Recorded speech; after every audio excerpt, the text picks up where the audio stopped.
রয়টার্সকে দেওয়া সাক্ষাৎকারে সম্প্রতি সেনা প্রধান জেনারেল ওয়াকারুজ্জামান বলেছেন যে কোনো পরিস্থিতিতে অন্তর্বর্তীকালীন সরকারের পাশে থাকবেন তিনি, এবং তিনি বলেছেন যাতে অন্তর্বর্তীকালীন সরকার তার হাতে নেওয়া প্রধান প্রধান সংস্কার কাজগুলো সম্পূর্ণ করতে পারেন এবং সংস্কারের পর গণতন্ত্রের উত্তরণে 1 থেকে 1.5 বছরের মধ্যে হওয়া উচিত বলেও মন্তব্য করেছেন তিনি। সেনা প্রধানের এই বক্তব্যের মধ্য দিয়ে আমরা কি নির্বাচনের সম্ভাব্য সময় সম্পর্কে ধারণা পেলাম? এই বিষয়টি আজকের আলোচনায় আনতে চাই। সেই সঙ্গে আমরা আলোচনায় আনবো সমসাময়িক রাজনীতির বিভিন্ন গুরুত্বপূর্ণ বিষয়গুলো। দর্শক সবাইকে আমন্ত্রণ জানাচ্ছি। শুরু করছি দেশ টেলিভিশনের নিয়মিত আয়োজন দেশ সন্ধ্যার আজকের আয়োজন। ফারনাজ জি রয়েছে আপনাদের সঙ্গে। জানিয়ে দিতে চাই আজকের আলোচনার বিষয়বস্তু জবাবদিহিতা ও রাজনীতি। আর এই আলোচনায় স্টুডিওতে আমার সঙ্গে আছেন দুজন সম্মানিত অতিথি। চলুন এই পর্যায়ে পরিচিত হই। আছেন মোস্তফা কামাল, উপবার্তা প্রধান, বাংলা ভিশন। সেই সঙ্গে আরও আছেন ইলিয়াস খান, সিনিয়র সাংবাদিক। দুজনকে আমন্ত্রণ জানাচ্ছি আজকের আলোচনায়। দুজনের কাছে একটি অভিন্ন প্রশ্ন রাখতে চাই। জনাব ইলিয়াস খান, আপনাকে দিয়ে শুরু করতে চাই। সেনাপ্রধান যেমনটি জানিয়েছেন যে সংস্কারের পর 1 থেকে 1.5 বছরের মধ্যে গণতন্ত্রে উত্তরণ হতে পারে, তাহলে কি আমরা নির্বাচনের একটা সম্ভাব্য সময় সম্পর্কে ধারণা পেলাম? আপনাকে ধন্যবাদ এবং আমার সহ আলোচক কামাল ভাই এবং অনুষ্ঠান যা শুনছেন, না উনি কি স্পেসিফিক বলছেন সংস্কারের পর 1 থেকে 1.5 বছর? এই লাইনটাই এসেছে। 18 মাস বলছেন।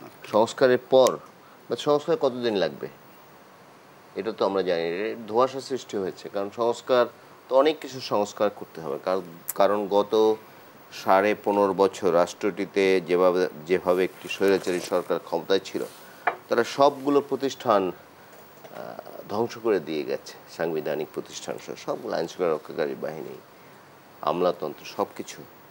এখন এটি বোধহয় উনি স্পেসিফিক বললে ভালো হতো, কারণ বিএনপি সহ বিভিন্ন দল যারা স্টেক হোল্ডার তারা কিন্তু বলছে, এবং আমিও মনে করি যত দ্রুত সম্ভব একটি নির্বাচিত সরকারের হাতে ক্ষমতা দেওয়া উচিত। কারণ সাংবিধানিক অনেক সিদ্ধান্তের বিষয় আছে যেগুলো পার্লামেন্টে পাশ করতে হবে। যেমন বলা হচ্ছে যে সংবিধান সংশোধন করতে হবে বা চেঞ্জ করতে হবে অনেকগুলো বিষয়।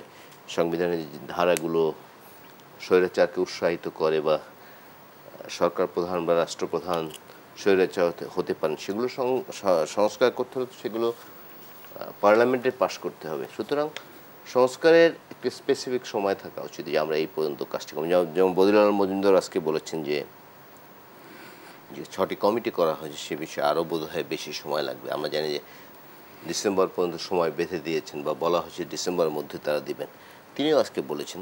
তো সব মিলিয়ে যদি 1.5 বছর হয়, আমি তাকে এই সিদ্ধান্তকে সাধুবাদ জানাবো।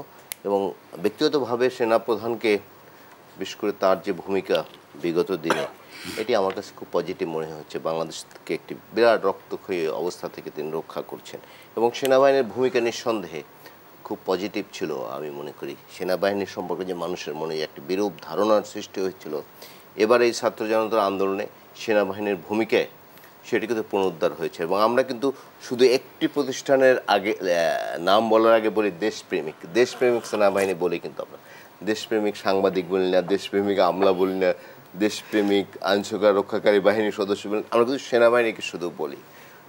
সেই মর্যাদাটি তিনি রেখেছেন। যদিও তার যখন নিয়োগ হয় তখন কিন্তু জনমনে একটি ধারণা হয়েছিল আবার আজিজ সাহেবের মতো আরেকজন নিয়োগ হলেন কিনা, বাট তার ভূমিকা কিন্তু প্রমাণিত হয়ে গেছে না, তিনি একজন আসলে প্রকৃত দেশপ্রেমিক। বাংলাদেশের গণতান্ত্রিক শাসন ব্যবস্থা পুনরুদ্ধার হয়েছে, সেটি যাতে টিকে থাকতে পারে তিনি প্রথম থেকেই কিন্তু সেই চেষ্টা করেছেন। সুতরাং তিনি যেটি বলেছেন এটিকে আমি সাধুবাদ জানাই।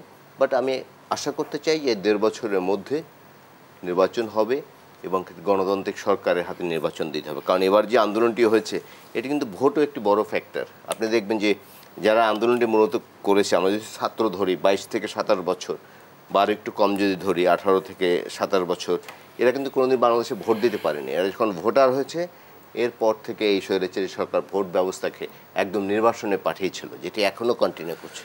সুতরাং তাদেরও কিন্তু একটা আকুলতা আছে যে আমরা একবার ভোট দিই, কারণ তারা পার্লামেন্টে ভোট দিতে পারে না, স্থানীয় সরকারের নির্বাচনে ভোট দিতে পারে না, কোনো ট্রেড বডিতে ভোট দিতে পারে না, কোনো প্রফেশনাল বডিতে ভোট দিতে পারে না, কোথাও ভোট দিতে পারে না। সুতরাং আশা করতে চাই এই সময়ের মধ্যে নির্বাচন হলে তারা ভোট দিতে পারবে এবং আগামী দিনে বাংলাদেশ অন্যরকম হবে। কারণ যখন জনগণের প্রকৃত প্রতিনিধি নির্বাচিত হবেন, তার কিন্তু জনগণের জন্য এক ধরনের টান অনুভব করবেন, জনগণের সমস্যাকে তিনি বোঝার চেষ্টা করবেন। গত 15.5 বছর কি ছিল? নেতাকে তুষ্ট করে প্রতীক নিয়ে নির্বাচন করত, নৌকার প্রতীক নিয়ে, এবং তিনি নির্বাচিত হয়ে আসতেন। জনগণের কাছে কোথাও যেতে হতো না, এবং একদম ক্ষুদ্র লেভেলে যে ইউপি সদস্য, ইউনিয়ন পরিষদের সদস্য, তাকেও কিন্তু জনগণের যেতে হতো না। এরকম একটা ব্যবস্থা মানুষের একসময় জনগণের ধারণা হয়েছিল এটাই বুঝি স্বাভাবিক প্রক্রিয়া। আমি প্রতীক নিয়ে আসলাম, লিডারকে টাকা দিয়ে, তারপর আমি ভোট কেটে, অবশ্যই ভোট কাটাও লাগে না। ওই যে প্রিজাইডিং অফিসে অন্য যারা থাকেন তারা লিখে দেন, কে চ্যালেঞ্জ করবে? কে?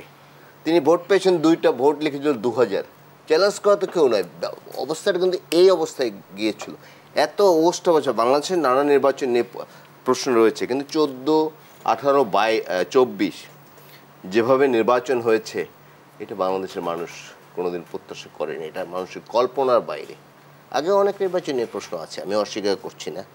সুতরাং ভোট যত দ্রুত হবে তত বাংলাদেশের গণতান্ত্রিক প্রক্রিয়া উদ্ধার হবে। এবং আমার আরেকটি বড় বিষয় হচ্ছে, এখন যারা সরকার চালাচ্ছেন তারা সবাই খুব ভদ্রলোক, আমরা জানি, দেশপ্রেমিক মানুষ, কিন্তু দেশ চালানোর অধিকার, দেশ চালানোর অভিজ্ঞতা কিন্তু তাদের নেই। দেশ চালাবে রাজনীতিবিদরা, তাদের সহযোগী নানা আমলাতন্ত্র থাকবে, আইনশৃঙ্খলা রক্ষাকারী বাহিনী থাকবে, অন্যান্য অফিস আদালত, নানা মেকানিজম গভর্নমেন্টের আছে, তারা থাকবেন, কিন্তু দেশ চালাবেন কিন্তু রাজনীতিবিদরা। কারণ বড় সিদ্ধান্ত নিতে হলে সেটা রাজনৈতিকভাবে নিতে হয়।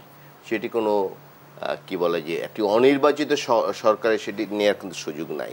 জনগণ প্রবল প্রত্যাশা নিয়ে এখন যারা সরকার আছেন, যেমন এদেরকে বলা হয় পিপলস উইল সরকার, জনগণের ইচ্ছায় সরকারটি প্রতিষ্ঠিত হয়েছে। এবং আমরা খুব ভাগ্যবান। আপনি নিশ্চয়ই জানেন, এতক্ষণে বোধহয় কামাল ভাই কি মিটিং হয়েছে মিস্টার বাইডেন এবং ডক্টর ইউনূস, ঐতিহাসিক বৈঠক হবার কথা রয়েছে আজ, আরেকটু পরে।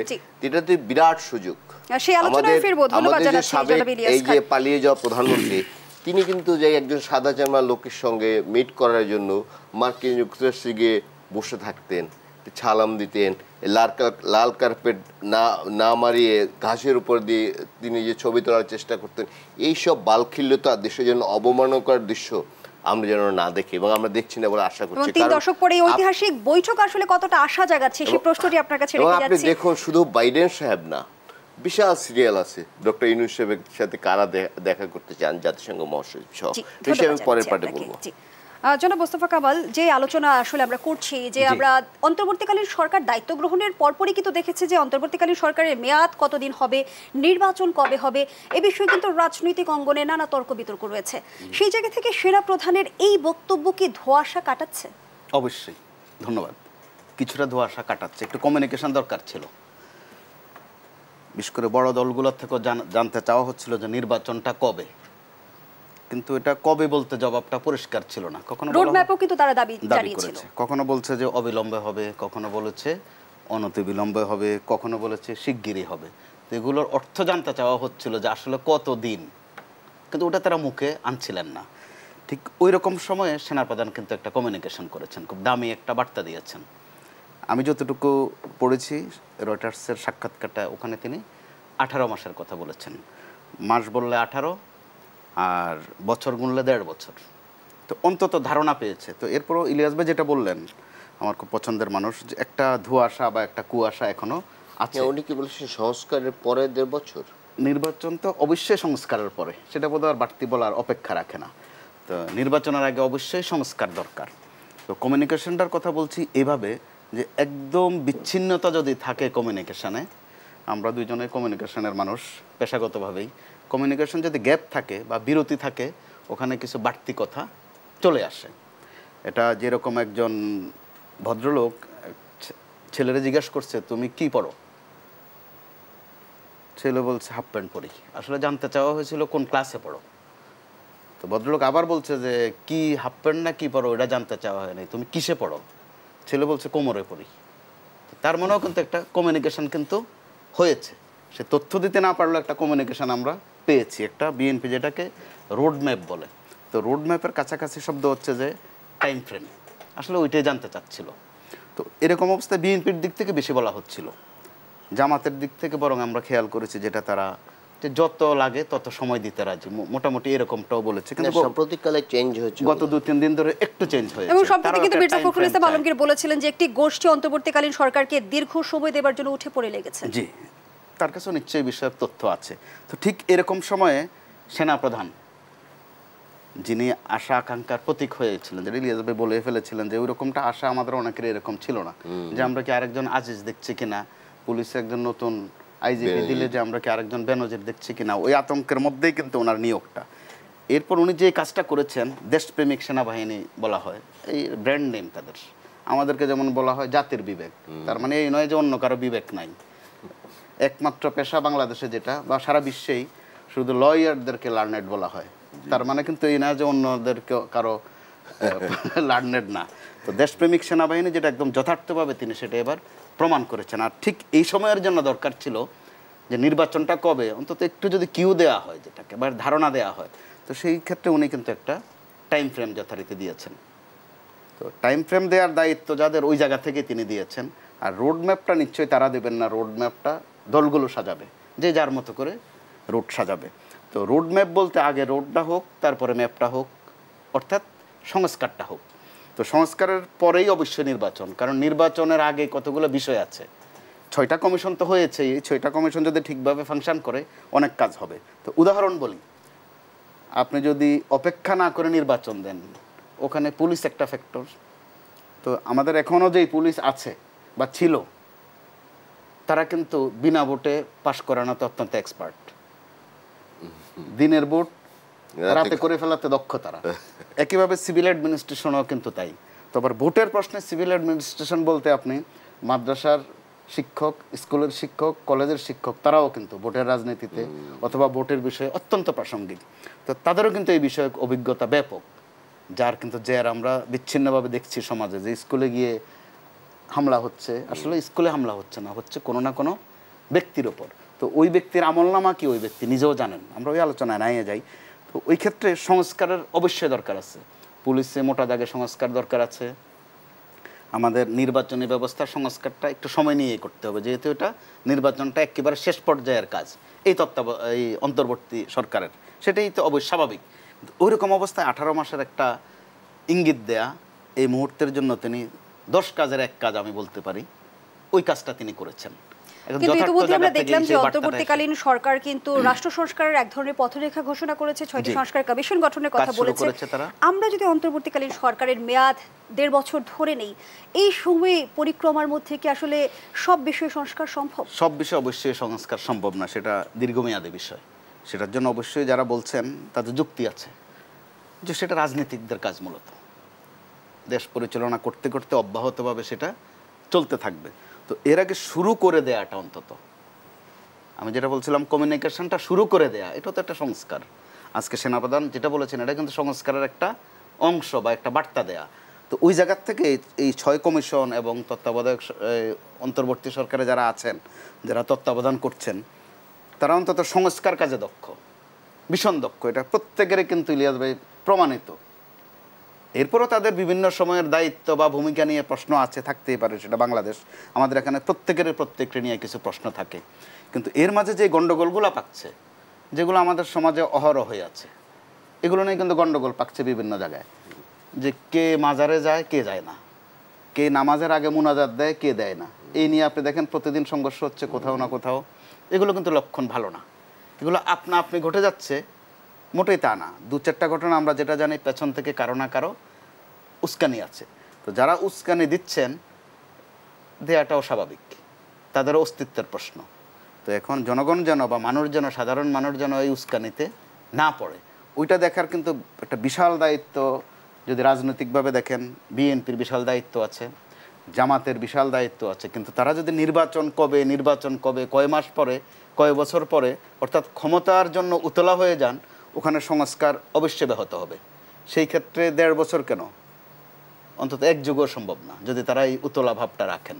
ওই ক্ষেত্রে যদি অন্তর্বর্তী সরকারকে তারা সহযোগিতা করেন, আমার বিশ্বাস শুরু তো হবেই এবং একটা পদ্ধতির মধ্যে চলে আসবে আমাদের সংস্কার কাজটা। ওই ক্ষেত্রে বেনিফিশিয়ারি কিন্তু মূল বেনিফিশিয়ারি তারাই হবেন, যেহেতু তারা ক্ষমতার রাজনীতি করেন। এখানে তারা এটা রাজনীতিটা মোটেই এখানে এবাদতি কাজ না, বা কোনো সদকা জাকাতের কাজ না, ভলান্টারি কাজও না। তারা ক্ষমতার জন্য রাজনীতি করেন। কিন্তু তাদের বিবেচনায় রাখতে হবে যে যাদের সন্তান হারানো গেছে, ওই মায়েদের অবস্থা, হাজারে হাজারে এখনো আহত, চিকিৎসা হচ্ছে বিভিন্ন হাসপাতালে। ওই কথা ভুলে গিয়ে যদি শুধু নির্বাচন কখন কবে নাগাদ হবে ওইটা বেশি ফোকাস করা হয়, ওই ক্ষেত্রে তাদের জন্য এটা বেদনার, ওই পরিবারগুলোর জন্য। ওই পরিবারগুলোর কিন্তু ছোট্ট খাট্ট দাবি ছিল তাদের সন্তানদের, শুধু ছিল সরকারি চাকরিতে কোটা নিয়ে। কিন্তু সেটা বড় রাজনৈতিক দল অর্থাৎ বিএনপির বা জামাতের জন্য কমন পড়ে গেছে, সরকারি পতন হয়ে গেছে। ছেলেরা কিন্তু সরকার পতনের দিকে ছিল না প্রথম দিকে। তো ওই ক্ষেত্রে যদি তারা এই বিবেচনাটুকু মাথায় নেন, মাঝে মধ্যে আরও গণ্ডগোল পাচ্ছে কার অবদান বেশি, অর্থাৎ শরিকানা দাবি করা, হিস্সা দাবি করা, ওইটাও সংস্কারের পথে একটা বড় রকমের বাধা। ওই ক্ষেত্রে আপনার প্রশ্নের জবাবে বলতে হবে, তারা যদি এগুলো করতেই থাকেন তাহলে এই 1.5 বছরে সংস্কারের কিছুই হবে না, বরং পদে পদে বাধা তৈরি করবে, নানান উপাদান সামনে আসবে, সেটা পাহাড়ে আসবে, বাইতুল মোকাররম মসজিদে আসবে, সাভারে আসবে, নানান জায়গায় আসতেই থাকবে। কিন্তু আমরা যদি গণ অভ্যুত্থানের পরে বিশেষ করে সুস্পষ্টভাবে রাজনীতির চিত্রটা দেখতে চাই, রাজনীতির সংস্কৃতির কতটা পরিবর্তন হয়েছে সেই আলোচনায় ফিরতে চাই। একটা বিরতির সময় হয়েছে। দর্শক, দেশবন্ধুর এই পর্যায়ে একটা বিরতি নিচ্ছি, সাথেই থাকুন।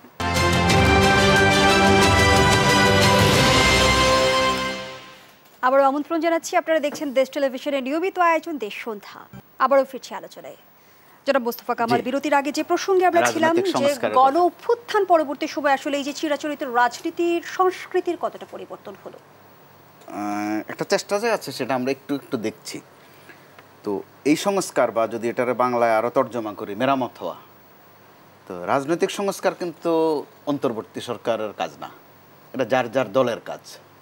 তাও আবার দল যদি মনে করে যে আমার সংশোধন হওয়া দরকার, আমার সংস্কার হওয়া দরকার, আমার মেরামত করা দরকার, এটা ভিতর থেকে আসতে হবে।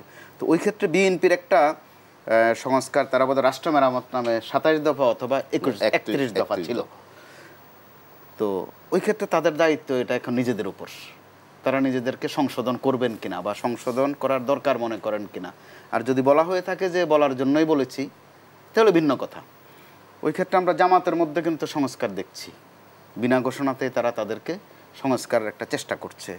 তো ওই জায়গায় মোটা দাগে আমরা যে রাজনৈতিক সংস্কারটা দেখছি, আমরা আতঙ্কে ছিলাম যেটা, যে যদি না, যে ভাবনায়ও ছিল না, এরপর আলোচনায় যে যদি না আওয়ামী লীগ সরকারের পতন হয় তাহলে জামাত কি অঘটন ঘটাবে, এটা ঘাটে মাঠে কিন্তু আলোচনা ছিল। প্রতিহিংসা পরায়ণ কীরকম হয় তারা, কিন্তু বাস্তবে আমরা দেখলাম যে না, বিপরীত। জামাত বরং ক্ষমা সুন্দর দৃষ্টিতে দেখার একটা বার্তা দিয়েছে, এবং এটা দিতে দিতে এমনভাবেই দিয়েছে যে সাধারণ ক্ষমাই ঘোষণা করে দিয়েছে। এটা একটু বেশি করে ফেলেছে হয়তো, কারণ ক্ষমা ঘোষণার জায়গায় তারা এখনো যায়নি। চেষ্টাটা আপনি দেখছেন রাজনৈতিক দলগুলোর মাঝে, চেষ্টা না পরিবর্তনের উপলব্ধি কোনটা বেশি জরুরি? উপলব্ধি নিজের বিষয়, যেহেতু ওইটাই আগে জরুরি। আর উপলব্ধি যদি থাকে, চেষ্টা অবশ্যই থাকবে। তো ওই ক্ষেত্রে বিএনপির দিক থেকে দেখেন, তাদের দলের চেয়ারপারসন প্রথম যে ছোট্ট একটা বক্তব্য রেখেছেন এই সরকার পতনের পর, চমৎকার বক্তব্য, 3-4টা বাক্য। এর মেসেজ হচ্ছে সংযত হওয়া, ধৈর্য ধরা, প্রতিপক্ষের উপর আক্রমণ না করা। এবার আপনি আসেন তত্ত্বাবধায়ক অন্তর্বর্তী সরকার যিনি প্রধান, তার অবস্থা দেখেন, তিনি কিন্তু এক ধরনের মজলুম। তার উপর যে নির্যাতন হয়েছে, পদ্মায় ডুবিয়ে চুবিয়ে সহ নানান কিছু মামলা মোকদ্দমা, এটা সেটা। তো একটা ধারণা ছিল যে তিনি যদি প্রতিহিংসা পরায়ণ হন তাহলে কীরকম হতে পারে। দেখা গেল তিনিও উদারপন্থী, বরং তিনি আবেদন জানিয়েছেন যে বিভিন্ন জায়গায় আদালতের সামনে যে কয়েকটা দুঃখজনক ঘটনা ঘটেছে, তিনি আবেদন জানিয়েছেন এ ধরনের বিচারের আগে যেন বিচার করা না হয়। এই কয়েকটা কেস স্টাডি যদি আমরা সামনে নেই, তাতে আশাবাদী হওয়া যায় যে একটা সংস্কারের প্রবণতা অথবা মানসিকতা অথবা উপলব্ধি তাদের মধ্যে আছে। যেখানে রাজনীতি সংস্কৃতির পরিবর্তনের একটা মানসিকতা আমাদের মধ্যে তৈরি হচ্ছে, সেই জায়গায় আসলে ছাত্র রাজনীতি বন্ধের সিদ্ধান্ত, এই বিষয়টাকে কিভাবে দেখছেন? আরেকটি উপাদান যোগ হলো সেখানে। তো ছাত্র রাজনীতি বন্ধের একটা দাবি কিন্তু বহু বছর ধরে বাংলাদেশে, কিন্তু সময়টাই হচ্ছে এবার বিষয়। যেখানে এবারের আন্দোলনের ফ্রন্ট লাইনে ছিল ছাত্ররা, ঠিক ওই সময়টাতেই কিছু কিছু ঘটনা কিন্তু সামনে আসলো, যে ছাত্রলীগের ভিতরে শিবির, শিবিরের ভিতরে ছাত্রলীগ, এ ধরনের নানা ঘটনা আসলো, ভাইরাল আলোচনা সারা দেশে। আবার সমন্বয়কদের মধ্যে ছাত্রলীগ, এর ভিতরে আবার শিবির, নানান ঘটনা এখানে। এরকম সময়ে ছাত্র রাজনীতি নিষিদ্ধের কথাটা এসেছে। ছাত্র রাজনীতিতে বেসিক্যালি গত 15-16 বছর নাই বলা চলে, অঘোষিতভাবে নাই। ওখানে ছাত্র আছে, লীগ আছে, এটা আছে, সেটা আছে। প্র্যাকটিক্যালি ছাত্র রাজনীতি বলতে যেটা বোঝায় সেটা ছিল না। আর শিক্ষক রাজনীতি মোটামুটি ছিল, তো সেটাও আবার শুধু বেতন ভাতা সুযোগ সুবিধা এটা সেটা নির্ভর। আপনার নিশ্চয়ই মনে থাকার কথা, ছাত্ররা জুলাই থেকে গরম একটা পরিস্থিতিতে তৈরি করলো। 2 জুলাই সম্ভবত। তার আগ পর্যন্ত মাঠে ছিলেন শিক্ষকরা, তারা এক হয়ে গেলেন সবাই। তারা কিন্তু ছাত্রদের মতো কোনো নৈতিক বিষয় নিয়ে সামনে আসেনি। তারা এসেছিলেন তাদের বেতনের স্কেল বাড়ানো, তাদের পেনশনটা আর একটু বাড়ানো, অর্থাৎ কি যেন আবার একটা সুপার গ্রেডও চাইলেন, তারা সুপার হওয়ার একটা চেষ্টা। এতে করে তাদের আন্দোলনটা কিন্তু খুব একটা সামাজিক আবেদনও পায়নি, খুব একটা মানবিক আবেদনও পায়নি। আমাদের স্পষ্ট এখনো মনে আছে তারা তখনকার প্রধানমন্ত্রীর সাথে দেখা করার খুব চেষ্টা করেছেন, পরবর্তীতে রাজি হয়েছেন দলের সাধারণ সম্পাদক ওবায়দুল কাদের সাহেবেরও যদি একটু দেখা পান তাতেও তারা ধন্য হবেন, কিন্তু তারা ওইটাও পান নাই। কিন্তু বর্তমান প্রেক্ষাপটে আমরা যেমনটি দেখছি যে ছাত্র রাজনীতি নিষিদ্ধ করা হলো, জনাব ইলিয়াস খান, রাজনীতি নিষিদ্ধ নাকি সংস্কার, কোনটাতে আসলে সমাধান? সংস্কার করতে হবে, নিষিদ্ধ। আমি ছাত্র রাজনীতির একদম নিষিদ্ধের একদম বিপক্ষে, বাট ছাত্রদের স্বার্থ সংশ্লিষ্ট রাজনীতি করতে হবে। কোনো রাজনৈতিক দলের লেজুরবৃত্তি করা, রাজনৈতিক দলের শিখণ্ডী হয়ে ক্ষমতা সুসংহত করা, যেমন গত 15.5 বছর যে দুর্বিনীত শাসন চলেছে ছাত্র রাজনীতির নামে, বিশ্ববিদ্যালয় হলগুলো যেভাবে দখল করে রাখা হয়েছিল। আমরা যখন কামাল ভাই ঢাকা বিশ্ববিদ্যালয়, আমাদের একটু আগে আমরাও ছিলাম, তখনও কিন্তু সরকারি দলে একটা প্রভাব থাকতো, বা বিভিন্ন দলে হলে কিন্তু অন্য দলের শিক্ষার্থীরাও থাকতে পারতেন, এবং এই মোটামুটি সহাবস্থান ছিল। কিন্তু গত 15.5 বছরে একদম অন্য কোনো দলের শুধু ছিল না, তাই না, ছেলেরা ঠিকভাবে পড়াশোনা করতে পারেনি। গণরুম কালচার, এই নেতাকে দেখলে ছালাম দিয়া, টর্চার ছেল, মিছিলে যেতে বাধ্য করা, এগুলো আগে কোনোদিন এরকম ছিল না।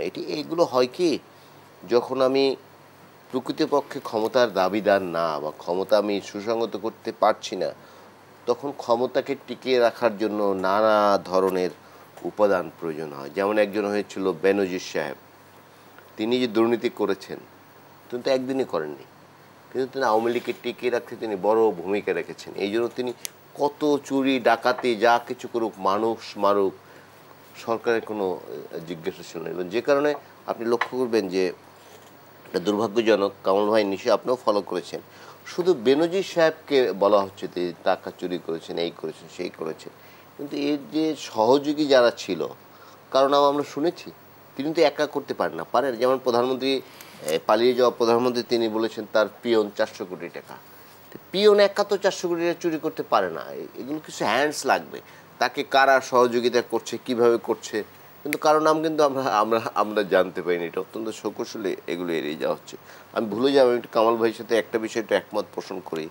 আপনার নিশ্চয়ই মনে আছে, আপনিই বোধহয়, আপনার সঙ্গেই ছিলাম, ওয়াহিদুজ্জামান চাঁদ সাহেব, যিনি ঢাকা বিশ্ববিদ্যালয়ের একজন শিক্ষক এবং নোয়াখালী বিশ্ববিদ্যালয়ের ভিসি ছিলেন, তিনি এই শিক্ষকদের আন্দোলনের কথা বলছেন। কিন্তু দুর্ভাগ্য কি, ঢাকা বিশ্ববিদ্যালয় এমন একটি জায়গা, শিক্ষক ছাত্ররা দেশে যদি গণতন্ত্র হত্যা করা হয় তার প্রতিবাদ জানাবে, দেশে যদি রাষ্ট্রে যদি মানবিক থেকে অমানবিক রাষ্ট্র হয় সেটির প্রতিবাদ জানাবে, এবং দেশের যত গণতান্ত্রিক আন্দোলন হয়েছে, যত অর্জন, ঢাকা বিশ্ববিদ্যালয়ের শিক্ষকদের বিরাট অবদান। কিন্তু দিস দ্য ফার্স্ট টাইম এই 15.5 বছর তারা নিজেদের বেতন বাড়ানোর জন্য আন্দোলন করেছেন, নিজেদের সুযোগ সুবিধার জন্য আন্দোলন করেছেন, কিন্তু দেশে যে গণতন্ত্র হত্যা করা হয়েছে তারা কিন্তু একটি কথা বলে নাই। দেশে যেরকম ভোট হচ্ছে না, একটি কথা তারা বলে নেয়। এটা দুর্ভাগ্যজনক, আমার খুব কষ্ট লেগেছে। আমি যখন, এবং এমন মেন্টাল মেকআপ হয়েছে ঢাকা বিশ্ব শিক্ষকদের, প্রথম যে শহীদ যে ছেলেটি, আমি একজনের সঙ্গে আমার যদিও পূর্ব পরিচিত 21 টিভিতে টক শো ছিলাম, উনি বলতেছিলেন ক্যামেরার কার সাজিয়ে তাকে গুলি করা হয়নি। একদম বিশ্ববিদ্যালয়, আমি পরে বললাম যে আপনি একজন বিশ্ববিদ্যালয়ের শিক্ষক, আবু সাইদকে যে মেরেছে কোটি কোটি লোক দেখেছে, যে একদম সরাসরি গুলি করে তাকে হত্যা করা হয়েছে। তো এই হলো ঢাকা বিশ্ববিদ্যালয় রাজনীতির, শিক্ষকদের রাজনীতির পরিণতি। এটা খুব দুর্ভাগ্যজনক। আর ছাত্র রাজনীতি কোনোভাবেই আমি ছাত্র রাজনীতি বন্ধ করার পক্ষে না। ছাত্র রাজনীতি এমন করতে হবে, যেমন অক্সফোর্ড ইউনিয়ন আছে, তারপর ক্যামব্রিজ ইউনিয়ন আছে, বিশ্বের বিখ্যাত বিশ্ববিদ্যালয়, সেখানে কিন্তু ছাত্রদের স্বার্থ সংশ্লিষ্ট আন্দোলন করে, সেটি কোনো দলের শিখণ্ডী হয়ে কাজ করে না। সেখানে আসলে সংস্কারটাই আসলে মুখ্য। সম্প্রতি আপনি নিশ্চয়ই অবগত আছেন, বাংলাদেশের পররাষ্ট্র উপদেষ্টার সঙ্গে ভারতের পররাষ্ট্রমন্ত্রীর বৈঠক অনুষ্ঠিত হয়েছে। ভারতের সাথে সম্পর্ক উন্নয়নে কি ভূমিকা রাখবে এই বৈঠক, সেই প্রশ্নটি আপনার কাছে রেখে যাচ্ছি। আবারও বিরতির সময় হয়েছে। দর্শক, দেশ সন্ধ্যার এই পর্যায়ে আবারও বিরতি নিচ্ছি, সাথেই থাকুন।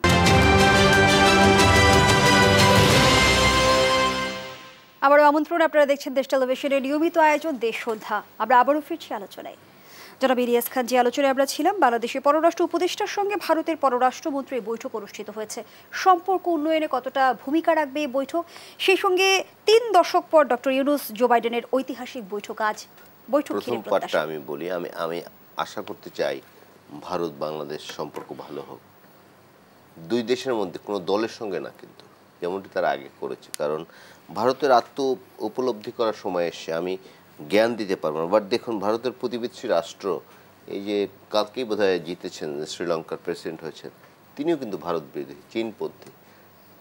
শ্রীলঙ্কা, মালদ্বীপ, পাকিস্তান, চীন তো আছে চিরবৈরী। কোন একমাত্র বাংলাদেশ ছিল, সেটা আওয়ামী লীগের সঙ্গে সম্পর্ক ছিল। এবং এমন অবস্থা হয়েছিল যে আওয়ামী লীগের নেতৃবৃন্দ ছাড়া কারোর সাথে ভারতের কোনো নেতা পারতপক্ষে দেখাই করতেন না। এটি হওয়া উচিত না। আমি মনে করি ভারত একটি বড় রাষ্ট্র, আর আমি ইচ্ছে করলে তো প্রতিবেশী চেঞ্জ করতে পারবো না। সুতরাং আমাদের মধ্যে সৌহার্দ্য থাকুক, ভালোবাসা থাকুক। এই যে আমাদের নানা সমালোচনা হচ্ছে, তারপরও ইলিশ পাঠানোর সিদ্ধান্ত হচ্ছে, এটা অত্যন্ত ভালো দিক না। আর আমি যে কথাটি আগেও আপনার এই স্টোরিতে বলে গেছি, আমি চাই যে আমাদের সীমান্ত যেন হত্যাকাণ্ডের শিকার, আমাদের বাংলাদেশের মানুষ যেন হত্যাকাণ্ডের শিকার না হয়। কারণ চিরবৈরী, যদি একটু আগে বললাম পাকিস্তান সীমান্ত কিন্তু এরকম মানুষ মারা যায় না। তারপর ধরুন চীন সীমান্তে হঠাৎ মাঝে মাঝে যুদ্ধ হয়, কিন্তু এরকম মানুষ কিন্তু মারা যায় না। তা আমি আশা করতে চাই এই যেটি বললেন বৈঠকের মধ্যে দিয়ে সম্পর্ক ভালো হোক। কারণ আমাদের যিনি পররাষ্ট্র উপদেষ্টা আছেন, তিনিও একজন অভিজ্ঞ মানুষ, আর ভারতে যিনি, তিনিও অভিজ্ঞ। নাম্বার 2, ডক্টর ইউনূস সাহেবের কথা এটা ঐতিহাসিক বলবো এই কারণেই, যেটি তো এরকম হয়নি, অনেক দিন পর, 3 দশক পরে বৈঠক হচ্ছে। আর আমাদের সাবেক প্রধানমন্ত্রী একটু আগে বলেছে, আবারও বলার লোভ সংবরণ করতে পারছি না, তা ছবি তোলার জন্য একদম বাঙালির স্টাইলে কোনো রেড কার্পেট না মানে ঘাসের উপর দিয়ে চলে গেছে এবং কোটি কোটি মানুষ দেখেছে এই দৃশ্য। আমি লজ্জাবোধ করি, আমি অপমানিত বোধ করি। আমার দেশটি ছোট হতে পারে, but I love my country. আমাদের নেতৃত্ব যেন এরকম হয়, যাদের সাথে কি বলা যায় যে কোনো বৈঠক যেন সমান মর্যাদাপূর্ণ হয়। আমি যেন হোটেলে, আমার সরকার প্রধান যেন হোটেলে সপ্তাহ পর সপ্তাহ বসে থাকে না সাদা চামড়া কারোর সাথে একটি ছবি তুলে, এবং বাংলাদেশের মানুষকে ভুল বোঝাবার জন্য যে জাতিসংঘে গিয়ে অমুকের সাথে বৈঠক করে যাচ্ছে, বা একটা সেলফি তোলাই যেন জীবনের আরাধ্য না হয়। আরও অনেক কিছু আছে, রাষ্ট্র অনেক সম্পর্ক থাকে, সেরকম যেন হয়, আমি সেটা প্রত্যাশা করতে চাই। আমি এই রাষ্ট্রের নাগরিক, আমি চাই আমার যিনি সরকার প্রধান হবেন বা আমার যিনি রাষ্ট্রপ্রধান হবেন, তিনি যেন এই মর্যাদা না হয়। যেমন আজকে আপনি যেটা বললেন 3 দশক পরে, আমরা শুধু বাইডেন সাহেবেরটাকে হাইলাইটস করছি, তার সাথে কারা ভিজিট দেখা করবে আপনি তালিকা দেখবেন, বিশাল একটি তালিকা, এবং সেখানে পৃথিবীর বড় বড় মানুষ সব। তা আমরা চাই, বাংলাদেশে গণতন্ত্র হত্যা করা হয়েছিল বলেই মার্কিন যুক্তরাষ্ট্র এমনি যাই হোক, তারা কিন্তু যে বাইডেন সাহেব এখন যিনি প্রেসিডেন্ট আছেন, তিনি প্রেসিডেন্ট হয়ে তিনি ঘোষণা করেছেন যে গণতন্ত্র বিস্তারে তারা সারা বিশ্বে কাজ করবে। তা বাংলাদেশে যে গলা টিপে গণতন্ত্র হত্যা করা হয়েছিল সেটা তো তারা জানতেন, এবং জানার কারণে বাংলাদেশের এই যে বিনা ভোটের প্রধানমন্ত্রী বলেন, অন্যান্য মন্ত্রী বলেন, আমলা বলেন, মার্কিন যুক্তরাষ্ট্রের সর্বোচ্চ পর্যায়ে বা বড় পর্যায়ে কোনো কর্মকর্তারা সাক্ষাৎ করতেন না। তারা এটি সাক্ষাৎ করতেন, তারা মেসেজ বিভিন্নভাবে দিতেন, কিন্তু সরকার তো দুর্বিনীত হয়ে গিয়েছিল, মার্কিন যুক্তরাষ্ট্রের বিরুদ্ধে হরহামেশা কথা বলতো, যারা আমাদের গার্মেন্টস আমদানি সহ বিভিন্ন ধরনের সাহায্য সহযোগিতা করে থাকে। এবং আমি যদি মোটা দাগে নিষেধাজ্ঞার হুমকিও পর্যন্ত দেওয়া হয়েছিল, হুমকি দেওয়া হয়েছে, কিন্তু এটা সাফার করবে বাংলাদেশের মানুষ, সেই জন্য তারা করেনি। কারণ চুরি, পাচার এগুলো তো আওয়ামী লীগের লোকজন করে, বাংলাদেশে আপনি আমি তো কোনো অপরাধ করিনি। মার্কিন যুক্তরাষ্ট্র কিন্তু শেষ পর্যন্ত কিন্তু সেটি করেনি একমাত্র কারণে, যেমন আর্থিক নিষেধাজ্ঞা তো একবার কথা উঠছিল, তারপরে জাতিসংঘে যারা চাঁদা দেয় বড় অংশ দেয় কিন্তু মার্কিন যুক্তরাষ্ট্র, ইচ্ছে করলে কিন্তু আর্মিরাও বন্ধ করে দিতে পারে, কিন্তু সেটি করেনি। কারণ আর্মি থেকে যারা যান তারা তো বাংলাদেশের সাধারণ মানুষ, সৈনিকই তো বেশি যান, যারা একবার যান তিনি অনেক ভালো টাকা ইনকাম কিন্তু স্বাচ্ছন্দ্য জীবন যাপন করতে পারেন। তারপর ধরুন আর্থিক নিষেধাজ্ঞা দেওয়া হলো, তাহলে সম্পর্ক উন্নয়নে এই বৈঠক ভূমিকা রাখবে। ধন্যবাদ জানাচ্ছি জনাব ইলিয়াস খান। মোস্তফা কামাল, একটা ভিন্ন প্রসঙ্গে আসি আপনার কাছে। আমরা দেখলাম যে বিগত সরকারের সফর মানেই ছিল আসলে বিশেষ ফ্লাইট, বিশাল বহর, রাষ্ট্রের 25-30 কোটি টাকা খরচ। এবার আমরা দেখলাম যে অন্যান্য বারের চেয়ে কম সফর সঙ্গী এবং কোনো ধরনের হাকডাক ছাড়াই কাতার এয়ারওয়েজে নিয়মিত ফ্লাইটে নিউ ইয়র্কের পথে যাত্রা করেন প্রধান উপদেষ্টা। সেই জায়গা থেকে প্রচলিত রেওয়াজের পরিবর্তন হলো কি? এবং আমি একটু যোগ করি, উনি ওনার ট্রলিটা নিজেই টানছেন কিন্তু প্রধান উপদেষ্টা, সেই ছবি দিয়ে কিন্তু গণমাধ্যমে এসছে। অর্থাৎ আপনার বক্তব্যের সারসংক্ষেপ হচ্ছে যেটা, যে আমাদের পররাষ্ট্রনীতি বা বিদেশ নীতি অথবা চর্চা, ওখানেও একটু একটু সংস্কার আসছে বা আসা দরকার। এই গোটা বিষয়টার সামারে কিন্তু তাই দাঁড়ায়। আর বিভিন্ন ক্ষেত্রে সংস্কারের প্রশ্নে পররাষ্ট্রনীতিতেও সংস্কারের একটা মোক্ষম সুযোগ এখন আমাদের সামনে যিনি ইমাম হিসাবে আছেন ডক্টর ইউনূস, তিনি একজন ব্র্যান্ড নেম। সারা বিশ্বে তার যে সুনাম, দেশে বরং সুনামের চেয়ে কমতি আছে। আমরা তার সুদখোর, ঘুষখোর আরও নানান বাজে বাজে শব্দ সম্বোধন করি। তো তারে সামনে নিয়ে কিন্তু আমাদের বিশ্বে অনেক দূর এগোনো সম্ভব। তো সেই ক্ষেত্রে আমরা গত কয়েকদিন কিন্তু শুধু ডক্টর ইউনূস নয়, আমাদের গোটা বাংলাদেশের যে প্রতিনিধিত্ব বা যে বক্তব্য, সত্যিকারের যে স্মার্টনেস দেখছি বিভিন্ন বিষয়ে, ভারতের সাথে আমাদের সম্পর্ক, স্বামী স্ত্রীর সম্পর্ক, এগুলো স্মার্টনেসের প্রমাণ না, এগুলো বালখিল্য, একেবারে বালখিল্য, দাসত্বের প্রমাণ। হ্যাঁ, বরং স্বামী স্ত্রীও তো বদল হয়।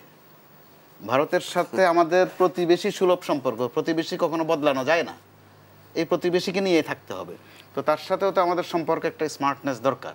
সেখানেও কিন্তু প্রধান উপদেষ্টা বার্তা দিয়েছে যে ভারতের সাথে সম্পর্ক হবে সমতা ও ন্যায্যতার ভিত্তিতে, মেসেজ তিনি দিয়েছেন। তো এর আগে মাঝে মধ্যে আমরা এমন সব কাণ্ডকীর্তি করেছি, আপনার নির্বাচনের সময় দেখেছেন এক প্রার্থী নিজেকে বলছে আমি ভারতের প্রার্থী, অর্থাৎ নিজের হিম্মত দেখানোর যে এই একটা বদ চর্চা। উনি কিন্তু হেরেছেন, এই ওটা একটা মেসেজ ছিল, আমরা হয়তো নেইনি যে রাতের দামি নির্বাচনেও তিনি হেরেছেন, অর্থাৎ একটা মেসেজ সরকার নেয়নি। তো ভারতের সাথে সম্পর্কটা যদি দেশ টু দেশ, জনগণ টু জনগণ হয়, ওটা আমাদের জন্য হবে সম্মানের। এর চেয়ে বাড়তি কথা বলে লোক হাসানো যায়, কিন্তু মানুষের মন পাওয়া যায় না, এমনকি বিদেশেরও মন পাওয়া যায় না, যেটা আমরা কিন্তু এখন দেখছি। ডক্টর ইউনূস যে আমাদের অন্তর্বর্তী সরকারের প্রধান, এটা সবাই জানে, গোপন বিষয় না যে উনি হয়তো মাস কয়েক থাকবেন বা বছর কয়েক থাকবেন, কিন্তু তার প্রতি সারা বিশ্বের যে একটা, আমরা ফেসবুকের ভাষায় যেটা বলি ফ্রেন্ড রিকোয়েস্ট, তো তার প্রতি সম্মান করা তো আমাদের প্রতিও সম্মান করা, ওই জায়গাটা আমরা দেখছি। ওই ক্ষেত্রে আমরা সংস্কার হিসেবে যদি এটাকে নেই, মেরামত হিসেবে যদি এটা নেই, এটা আমাদের জন্য অবশ্যই একটা পরিবর্তন। ধন্যবাদ জানাচ্ছি জনাব মোস্তফা কামাল, ধন্যবাদ জানাচ্ছি ইলিয়াস খান। দর্শক, এখানেই শেষ করছি দেশসুদ্ধার আজকের আয়োজন। ধন্যবাদ এতক্ষণ আমাদের সাথে থাকার জন্য।